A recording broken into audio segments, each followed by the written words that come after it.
Goeienaand, good evening, fellow South Africans and citizens of the world. And look, I get a huge number of emails, as you know, and I love it. I go through all the emails, and I normally respond to people once they send me an email just saying thanks or whatever. But I get some very, very special emails, and this is one that I got from Nigel. And he writes the following, and this personal record is so important for this channel because it actually adds meat to the bone for people who might look at this as an archive one day and see what happened in South Africa.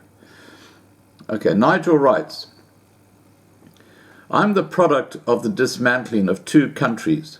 One, the Belgian Congo, and two, South Africa. The more I delve into the history of this country, which I was adopted into after the civil uprising in the Congo, as they like to call it, not only am I the product of such, but the seer of the violence and barbaric behavior of the Africans. I am totally bewildered at the blindness of the majority of the whites in this country, and specifically the Afrikaner. The whites are totally demoralized, the Afrikaner silent, and English too petrified to do or say anything. At 66, my memories of the Congo period are resurfacing, something that I've been surprising for many years. It's like a movie that's been replayed just with new characters, but the storyline remains the same. The various political powers rendered useless and totally ineffective. I try and stay positive, but the news coming out of here kills that.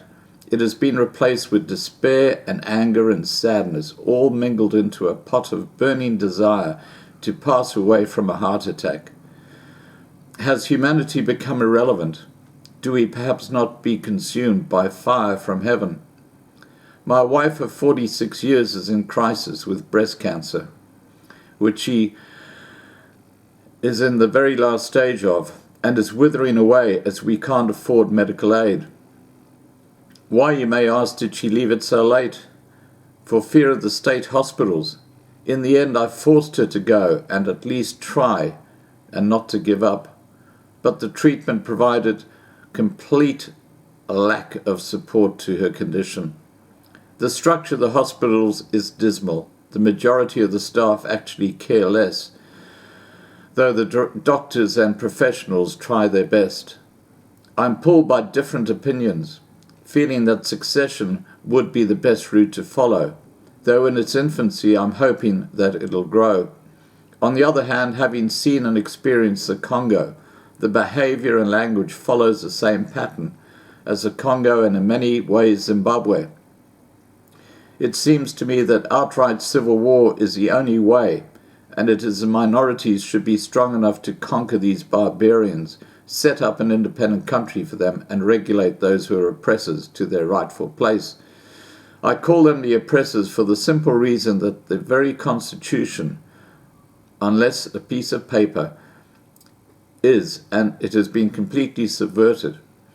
That is the case and can be proven, which has and has been shown to be so, then all current political discourse is just hot air being expelled. One only has to look at a parliamentary session to see the childish behavior, and having been bestowed with the title honourable, when one out of the mouths of these parasites expels lies and deceit. I must then question the purpose of continuing with discourse.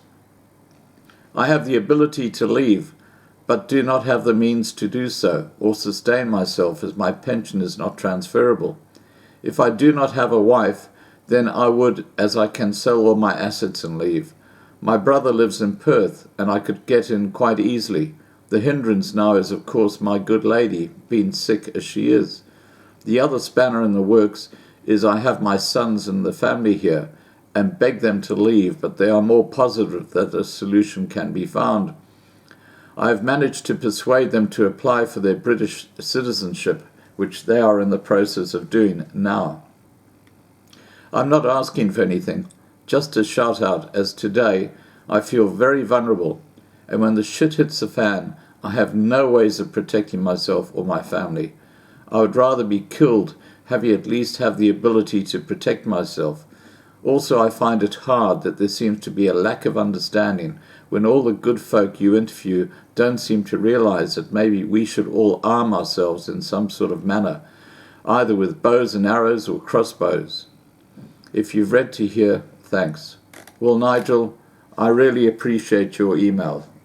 You've put your heart and your soul into that, and that is going into the Loving Life record of videos. All right, guys, I know there's a lot of somber shit happening here on the channel today, and I know it's just before Christmas, but just like how I started this channel with South Africa, I'm just keeping it real, okay?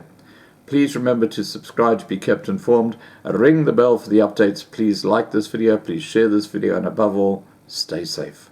Bye for now.